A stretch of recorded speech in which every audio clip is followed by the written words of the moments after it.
to another Real Talk reaction. This one is for Parks and Recreation, Season 5, Episode number 17, man. We're coming off on a really great season right here. And don't forget to like and subscribe. And please hit the notification bell, because we keep them coming. Alright, we got a couple comments from episode 16, starting with executive producer Faye, who says, great reaction, in complete agreement with Jerry. I thought that he was making some interesting comments, but then had to pause the reaction. I sometimes do my college work whilst watching your reactions because I thought he may have had a stroke.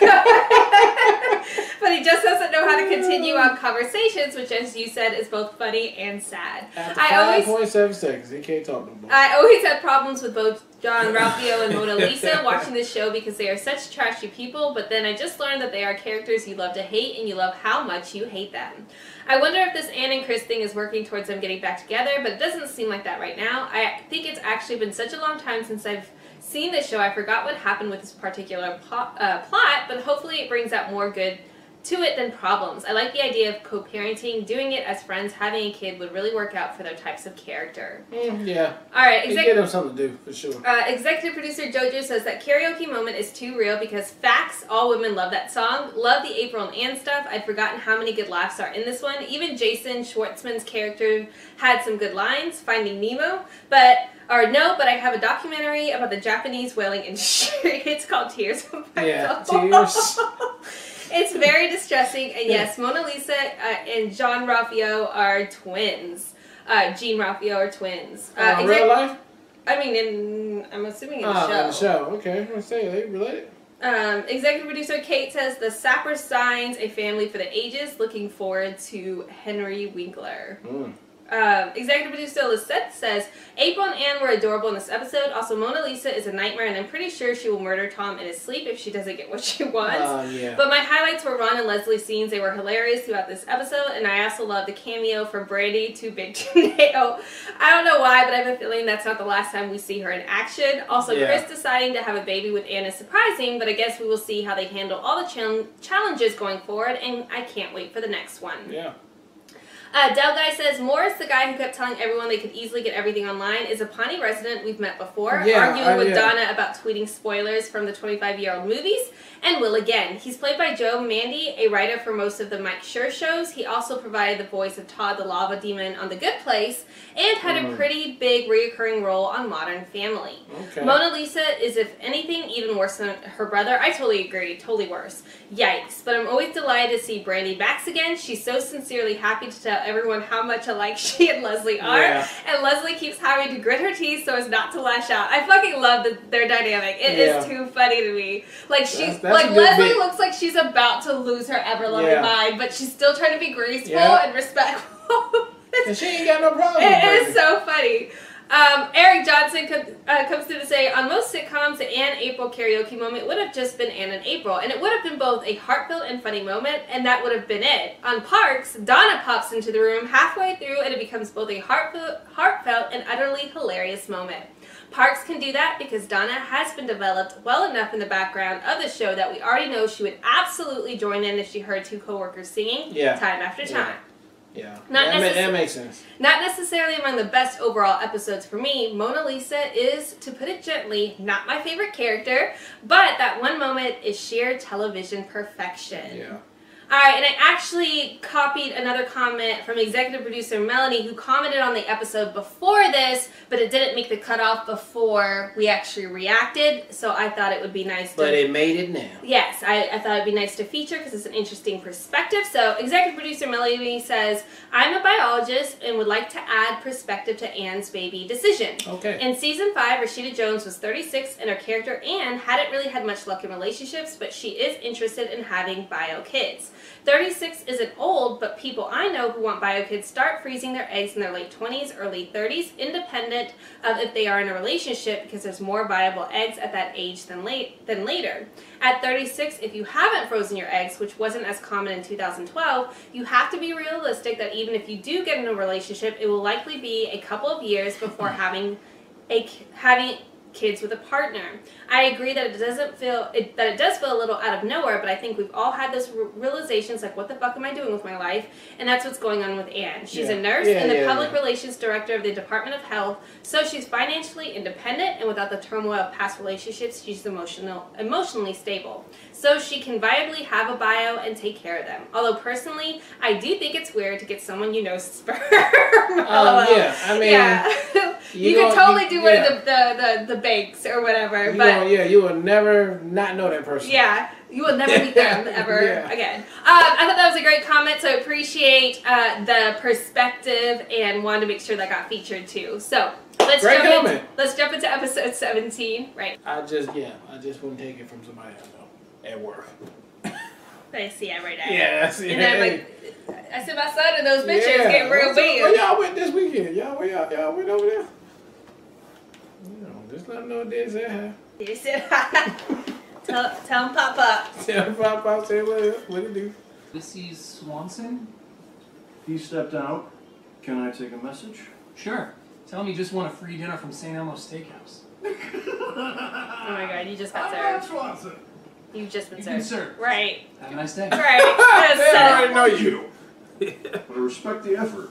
I already know you. Nina, which ex-wife is it? Tammy 1 or Tammy 2? Neither. Apparently, Councilman Jeremy Jam is not pleased that I punched him in the face on the night of Leslie's wedding. He is suing me. $13,000 for orthodontic surgery, $6,000 for enamel repair, and $46 million for psychological damage. $46 million. That's about accurate. That guy is the sounds about accurate. worst. We should sue Jam's parents for spawning a human turd burger. Ron, hey, let me be your lawyer. I'll object to everything anyone says. Trial will go on forever. You don't have to pay. Problem solved. That's a kind offer, Andrew, but I won't be hiring an attorney. Andrew. I'll represent myself, Oh as I do in all legal matters and livestock auctions. And livestock. I wish we had $46 million. You could buy my parents' house and evict them. Surprised he's taking it this well. April, could you call maintenance, please? He's not taking it well. He's upset. He's upset, babe. Okay, move a little bit to your left, and then turn to the side. Okay, and freeze. That is the exact spot where an 18-year-old Ben Wyatt was inaugurated as mayor of Partridge, Minnesota. Oh, well, thank you very much. Yes, congratulations to you. I have chills. Can't believe they're That's finally giving adorable. me the key to the city. I can't believe it took so long. They gave the key to every other mayor in the town's history, and I guarantee that none of them had as cute a butt as you do. And I none love of them how caused the obsessed she is city's with this unemployment guy. rate It's to so hit cute. 30%. You're so sexy when you talk about percentages. When Ben was mayor, he sunk all of the town's money into a winter sports complex called Icetown, and they went bankrupt.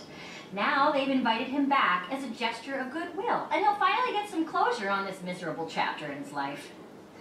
Yay, Ben! Town hero! Yes! Woo! No, Well, if it isn't the defendant. It doesn't even seem like on Ben though, Swanson. right? It's so hard to imagine him being that reckless and crazy. These Yeah. chronicles are ridiculous. I'll tell you why. It's because I'm sick of this whole Parks and Rec game. That's why. This munch throws me into a swimming pool. The nurse still won't have sex with me, and she's not even queer. Now Swansuck punches me in the mouth. Swansuck. It's what we in the Jam family call payback time. Everyone calls it that. Yeah, because I invented it. Everybody Yeah, call you're it not payback gonna win time. $15 million, you freak. Maybe not. But I'm not going to win nothing. Paul? That guy is a joke. This lawsuit is definitely getting thrown out. I don't know. Those are John Ralphio's lawyers. He once got him $60,000 because he got too scared at a haunted house. Damn. That's intimidating. Okay, are you done? Are we done? Did we win? You can't win this. You can win at anything. Last year I won an organic gardening contest. Who are you competing against? My own taste buds. My own I want to have a biscuits. baby, and Chris has agreed to be the father. My fertility counselor showed me this online quiz that determines whether we'd be compatible parents. If this were the 80s, all we'd have to do is, like, not drop an egg for a whole day. Stupid internet. Okay, our official co-parenting score is 58% compatibility. Not amazing. Oh, I think it's fantastic. I think it's literally the best score we could have hoped for. Not sure that that's true. Oh, snap! I just filled it out for fun. Chris and I are 81% compatible. Oh. You want to make a baby tracker? Your hair, my everything else? My I feel everything be is. unstoppable. Guys, I couldn't resist. I did it too. Ann and I got 84%. Wow. Well, this sucks. Yes. We did not win. We did not win. So was like Ben a bossy older brother? Did he make you watch Star Wars movies? Make me? I love those movies just as much as he did. That's so cute. Oh, you do a lot of hugging. Yeah, get used to it. We're sisters now. Benji, I'm really glad you came back for this. A lot of jerks around here didn't think you'd show up. I wasn't sure, but Leslie gave me the extra push and figured it'd be nice to put the Icetown thing behind me once and for all. Now that you're both here, let's get started. No, thank you so much for taking care of me. Just go for it. You know? Life. We have a ceremony we need to be at in 2 hours. Is there anything that we can do? Sorry, Icetown, you're not going anywhere for at least a day. Okay, well, I'll call Icetown. Mayor Stice and we'll reschedule the ceremony. No, this town expects me to wuss out. I'm making that speech, and I'm simply going to explain to the crowd that love is everywhere, and they have to surrender to the flow of the universe, you know? Price is Right is on, I think. Oh, I remember staying homesick from school. Watching the Price What's in this medication? I know this is just a silly quiz, but it is so Just don't lie to me, say This is not nothing. the only way to see if you would be good pair with the love of He's my looking life. at it. You could both take a lesson from Andrew. He told the truth about everything he was asked, even when it was humiliating for him. That's right. I love telling the truth. Case in point, sometimes when I blow my nose, I get a boner. I don't know why. It just happens. I don't know why. Case in point. Here's I'm some gonna call honesty you for both you. back in that room, and you'll recant your testimony. No. You committed perjury, but more importantly, you've dishonored yourselves. Oh, brother. They are so young. Like, what are we doing with So our much hands? to learn. What are you talking about? I know, right? Wisdom. Wisdom. You really expect me to believe that? What has he got? A cute whipping out? No, he has kidney stones. We have proof. Yeah, I took a video of him at the hospital an hour ago. I feel like I never gave Miles Davis proper shrift. Like, I just didn't get into it. But the good news is I am here to accept the key on his behalf. Boy, it's just a real shame it had to happen today of all days. Damn it! Excuse me. What was going to happen? Were they going to humiliate you? Hi, everything okay? You want me to come back to the hospital? Nah, I'm goody. You just do your thing, baby Smurf. I mean, I wish you were here. It's pretty fun and festive. What are you talking about now? Fred the Sled? They only bring him out for special occasions. Fred the Sled? I can't believe they're doing all this for me. The universe is love. Okay, stay away from sharp things. Well. Heard you want to recant your earlier statements. Yes, I misremembered some things. I did in fact hear Ron Swanson say he intended to injure Jeremy Jam. Boom. Knew it. Tell us about it, please. Boom. Which time? Well, how many were there? Well... Yeah, we did a trade. I gave his wife new enamels. He gave my wife new yabos. 4 years ago, babe. Who's that gentleman? Jeremy Jam, city councilman? You don't know? Never met him. He looks like he could use a swift punch in the face, though. Yes. And then before he can say anything, I just run over, shove him into the pool. Bully for you. If it were me, I would have just punched him in the face. What's up, Ron? Just daydreaming about punching Jam in the face. And there were a few other times too. We get the picture. Well, you told me to be honest. I'm being so honest. Truthful testimony on record. Keep going, Tom. But now, 20 years later, the city has finally healed from the festering wound of Icetown. Today, we put those horribly painful memories behind us. Festering as we welcome wound. back the mayor who made all of that possible, Councilwoman. Ben Wyatt. Oh, that's a typo. That's a major typo. It says Ice Clown. I'm just realizing now that's not a typo. Hey, aren't you his sister? I gotta get out of here. Good luck, Leslie. Here to accept the key to the city of Partridge, because Mr. Wyatt is conveniently ill, is his wife, Leslie Nunn. Councilwoman. Pretty good. Well, Ben Wyatt's better than Lee Jansen. And he's better than Judy Garland. That's crazy. Judy Garland's amazing. But Ben That's Wyatt crazy. is better than all of you. Because he cared about this town and he tried to help it. You know, screw you, Partridge. And a sled is a stupid mascot.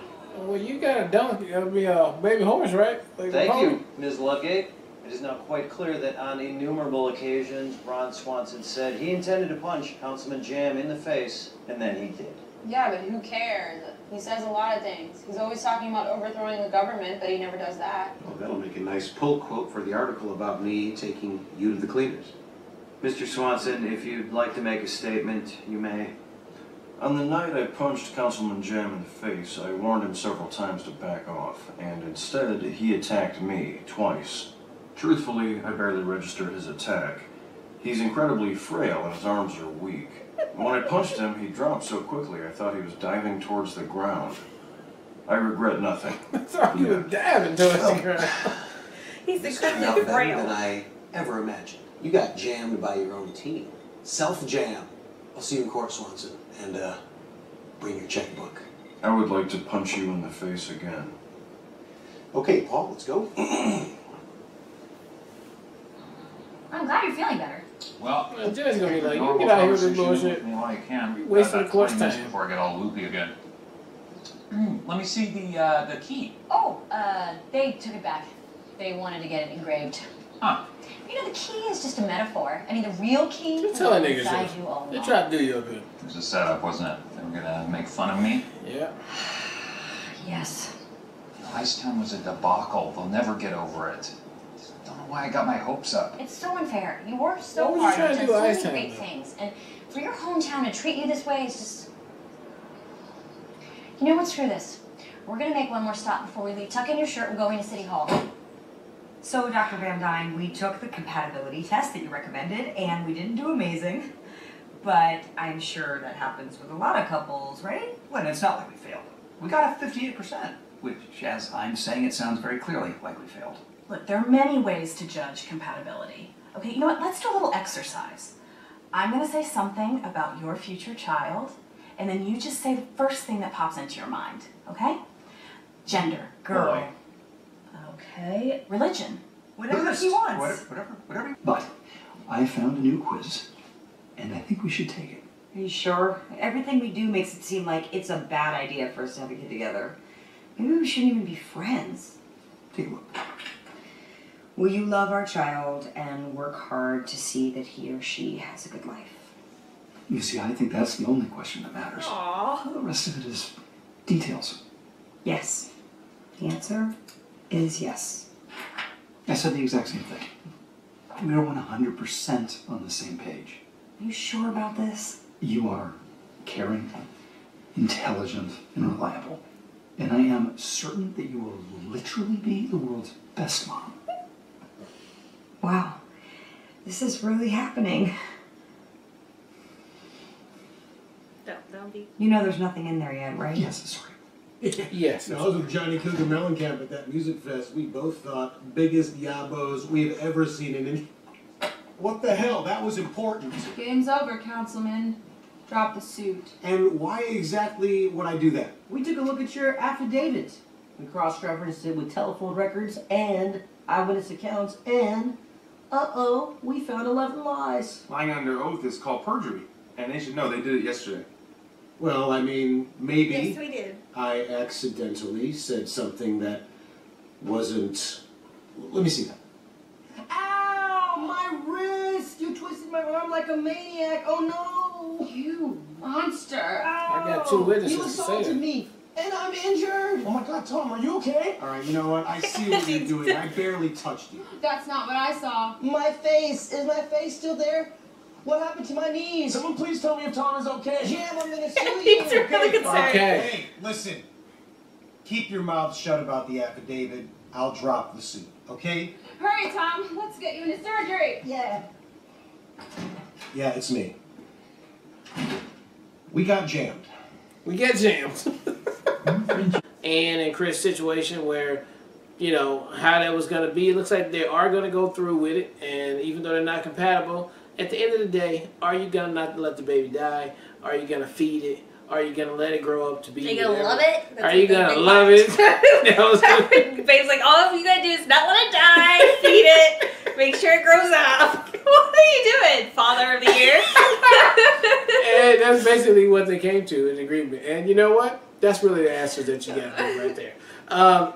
April them coming through for Ron. I thought Ron held his own in there. He had some good lines in this one for sure. So if anybody was going to give an MVP to, it would be Ron. Then I would give it to Leslie yet again for just coming through like a boss for her husband and doing what she do best. But I had a good time with this episode. Can't wait to see the next one. Yeah, I thought all of the story plots really worked this episode yet again. I mean, to me, I don't think this show is now capable of having a bad episode. I don't know. They're all good to me at this point. But standout moments for sure was Ron talking about how he hates lying and skim milk. Definitely one of my favorite parts of the entire episode. It's completely hilarious. I love the fact that April and Tom went in just full on lying. I like the fact that they were like, but we like to lie. And then Tom even explained that lying's what he does with a lie. I just thought all that worked so well. And then to like set up Jam with like essentially a lie to jam him up. I just thought all that worked super well. And Andy being so concerned about Tom not knowing that this is part of the ploy. Like he's like, can someone please tell me, is he good? I just thought that was so sweet. It's so cute. And then of course Andy just being so honest all the time, regardless of whether it does him harm or not. It's just so aligned with this character. I adored all of that. I'm surprised now that like I'm on Team Ann and Chris. Like I thought it was super weird and awkward at first, but I feel like the momentum of that plot has come to a place where we're like, okay, cool, have a baby. I'm good with it. So I think they did a good job. I thought Chris was especially super cute at the end, as far as like all we gotta know is that we love it and we're gonna take care of it, and that's what we agree. And so like I thought that was really great. And we don't have to be compatible in a relationship. We're compatible as parents. Cool. I thought that was really good. But yeah, my MVP award definitely goes to Ben and Leslie, because their relationship is fucking adorable and I can't stand it. And it was just so fun to see Ben with the kidney stone. It just reminded me so much of my babes over here in this similar situation. It's like spot on and adorable, and I want to geek. It's so stinking cute. It is not a game. I felt like they so accurately portrayed that whole situation to the T, and I just can't help but geek. So that's if anybody out there that had a kidney stone before, like I have twice, long time ago, but I feel your pain. Yeah. And I hope you got over it, because it ain't nothing to play with. Yeah. So that has to be our highlight, just because all of the memories, and beyond that, Leslie just being like the most epic support system for Ben ever is so adorable, and I can't even stand it. So another solid episode. Can't wait for the next one. All right, well look, thank you guys again for watching another Real Talk reaction for Parks and Rec Season 5 Episode 17. And until next time, people, peace.